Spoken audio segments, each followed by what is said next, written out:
Well, hello and welcome. I'm glad that you guys can join me today. We've been doing this we've been doing this whole experiment thing, with going through creation and whatnot, and it's been rather interesting. I don't have anything new to report today. Of course, the everything has been pretty as we would expect. Nothing's happened. Like, we haven't grown a cow. We haven't grown anything yet. I've got sandwich stuff in here and everything. It's looking like I wouldn't eat this sandwich. This woman doesn't know how to make a sandwich. What good is she? That's obviously sarcasm, if you can't tell, before the feminists start pissing their pants. But anyways, so yeah, I think I gotta tweak my scientific, my process a little bit, and see what I can do to maybe escalate this a little bit, because apparently God is just not on his game today. Of course, our control still being all control-like, and the guy, he's being lazy, just like a guy. Guys are so fucking lazy. I know I'm lazy. I mean, shit. The last time I did a live stream, that tea cup bottle thing over there, still there. So anyways, today though, what I wanted to do was go through the Qur'an and actually do stuff. And so I thought that would be pretty interesting. Just going through and reading sections of the Qur'an that are kind of interesting, maybe. Michelle Ratliff has some really good has a really good suggestion. Add in some laundry detergent so she can do the laundry too. That's actually a pretty good that's a good suggestion there. I think I'll probably add that to my testing procedure. I appreciate your help there. That's a good suggestion there. I think I'll probably add. Yeah, I will add it, but I can shut the fuck up. For some reason, okay, I can shut the fuck up. Anyways, so if you will, do comment on the stream today, and I hope that you guys can give me some insight to some of these Quranic verses. So we're gonna start off with this first one here, and that's Alif Lam Mim. Many surahs start with these three Arabic letters. No one knows why, but I have a theory, or at least the Skeptics Annotated Bible has a theory, and that would be that it's the Quranic equivalent to what the fuck. I wouldn't put it past them to put like what the fuck, like maybe they were so high on opium when they wrote the Quran or whatnot that they were just like, dude, what the fuck are we writing? Kill all of them if you don't agree. I would believe that. Let's see. Next, we have, this is the scripture whereof there is no doubt, a guidance unto those who ward off evil. There is no doubt about this or any other scripture. It is false. Or any other scripture, it is false. It isn't revealed by God, and it won't ward off evil. Okay, so you basically have your holy text here just saying, don't worry about all the other ones. They're not the true one. I'm the true one, and I ward off evil. My guess is that the only way that the Quran can actually ward off evil is if you smack somebody with it. I think that if you smack somebody with the Quran, I think that they would probably leave you alone. Let's see. Number 3, those who believe in the unseen things revealed by Muhammad and who are absolutely certain they will survive their own death are the successful people, the Muslims. So those that just believe, that they just, they just believe, like without questioning, they just believe the Quran, they're successful. I have a problem with that, because I don't think you're successful in suspending your skepticism. I think that it's important to not suspend your skepticism. I think you need to stay skeptical. I think you need to, you need to keep on with the skepticism. And I really hope that you guys will retain your skepticism. Because just believing something because it's written, like for instance, if I write something that is factual or whatnot, I try to provide evidence for it. Like I try to provide my sources and everything like that, and I just I don't know. Yeah, I can't see myself just blindly believing. Like even when it's a scientist, I don't just blindly believe. Like what I do is I look at their evidence and see if their evidence makes sense. Let's see. Shall we believe as the foolish believe? I don't know what that means. According to the Qur'an, the answer is yes. To be truly wise, you must believe whatever the foolish believe. Okay. That's interesting. Allah especially dislikes people who pretend to believe when they're around Muslims and then disbelieve when they hang out with devils. How do they hang out with devils? Like, that would be a cool thing to do, I think. Like, hanging out with devils and whatnot. I think that would be pretty awesome. Like, you're just hanging around one day, it's like, yo, devils! Pass me that fire water! Let's see. Allah especially dislikes people who pretend to believe when they're around Muslims. Oh, okay. If Allah willed, He could destroy their hearing and their sight. Lo, Allah is able to do all things.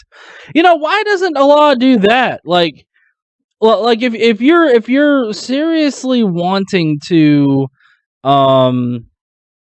if you're seriously wanting to like cause some like panic and mayhem and whatnot, why don't you cause all of us to go blind and what is it? Blind and deaf? Like that seems like something that would be pretty fucking scary. And if Allah can do it at any point in time, fuck, do it. like if a Muslim was standing in front of me and it's like, Allah will cause you to go blind and deaf. And then I was immediately struck as being blind and deaf. I don't know how I would explain that. But you know what? That's not what happens. It's not like they have a blind and deaf suicide pack, that they can strap on and run into some kind of cafe with. Let's see. And if ye are in doubt, then produce a surah of the like thereof. If you are in doubt that the truth of the Quran, then try making up some stuff and see how it compares. Whatever you come up with will be better than the Quran. It will. But also later on, it says that if you do this exact thing, you will be killed like a motherfucker. Let's see. Allah created 7 heavens. That sounds like a TV show, doesn't it? Let's see. And He taught Adam all the names. Allah taught Adam all the names of the plants and animals, which must have taken a while since there was 1 point blah, blah, blah. Well, yeah, like, I don't see how Allah could teach. Like, I don't know if you guys have ever tried to memorize anything lately, like you did in high school, but my memory fucking sucks. Like, I have a hard time memorizing shit. To think that he could have learned like 1.7 million species' name. I don't know, maybe they're operating on the kinds aspect, like, oh look, this is a cat. It's like, okay, well what's that over there? That's a tiger. It's a type of cat. Just call it a cat. Are you fucking serious, Allah? Let's see, then Allah showed, oh shit. Yeah, okay. Then Allah showed all the animals to the angels, challenging them to guess their names if they are truthful. So basically, wow, this is a dick move. So basically, Allah, He was like, I'm going to teach Adam all these names. But then the angels, being held at a higher standard, have to guess all the names that Allah named the fucking animals?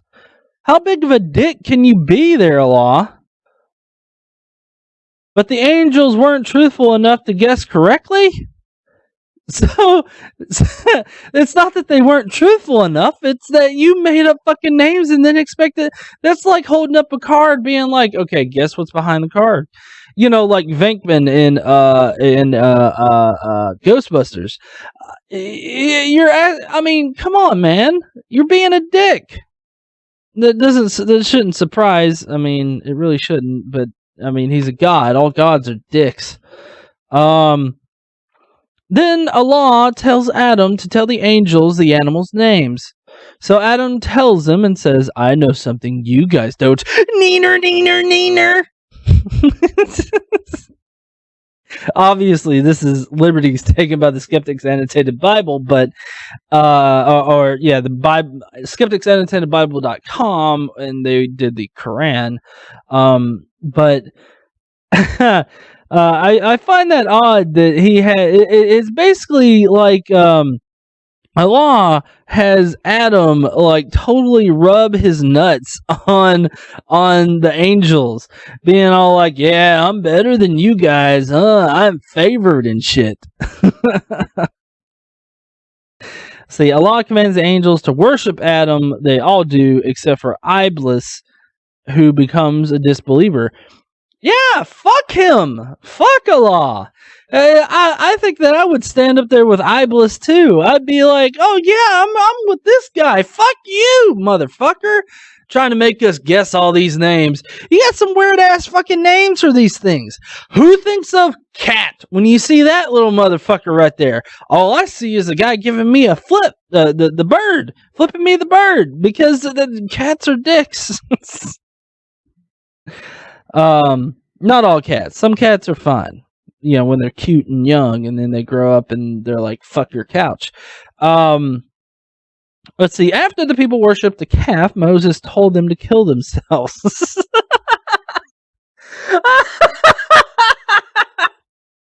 I can just imagine it. I mean, can you guys imagine it? Like, Moses is up there on the hill and he's watching them fucking worship this cow, and he just walks away. He's like, "Oh God, kill yourselves." Like, I would have to die out laughing at Moses' reaction to that shit.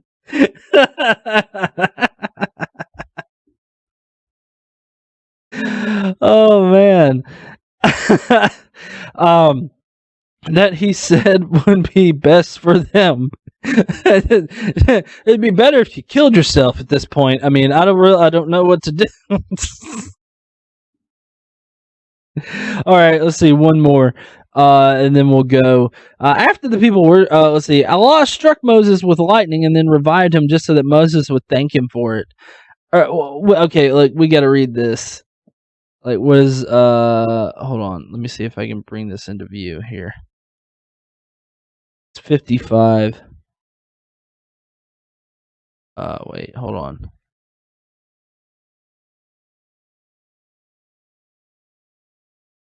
Sorry.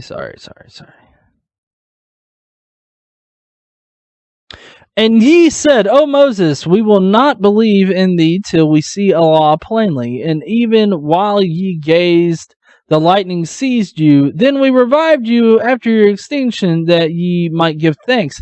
That is literally what it says. Like, I know a lot of people on, like, whenever I do skeptic annotated Bible stuff, a lot of people like to say, that, "Oh, you're taking a lot of liberty with this."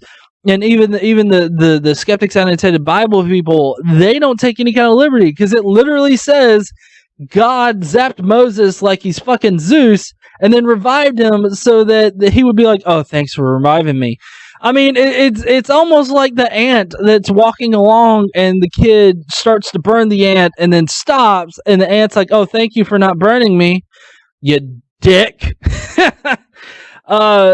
How sadistic can you be? It's like, "I'm bored," zap, and then bring him back to life. Oh yeah, I'm so awesome, right? I mean, that's such a shitty thing to do. It's one of those uncomfortable laughs, the laugh that you get when something's really uncomfortable and you don't know what else to do. You feel like if you actually react in the way that you want to, you might get your ass struck by lightning. It's kind of one of those laughs. But I appreciate everybody coming and joining me today for this. I really do appreciate everybody that has joined us. I do want to look at the comments real quick because apparently we have a few. Let's see. I'm an Afghan ex-Muslim too. Okay, Leonardo, cool. Yeah, clear. Jennifer Stockings. Next time on Angel Jeopardy, I'll take animal names for 200 a lot. That's good. I can imagine like Sean Connery being up there, and like for the answer of one, it's just like a little squiggly draw, and then it goes to reveal and whatnot.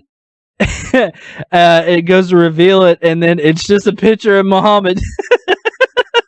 Like that seems so much like what Sean Connery on Jeopardy would do, you know? Anyways, I appreciate everybody joining me today. I hope you guys have a wonderful day, and I will see you guys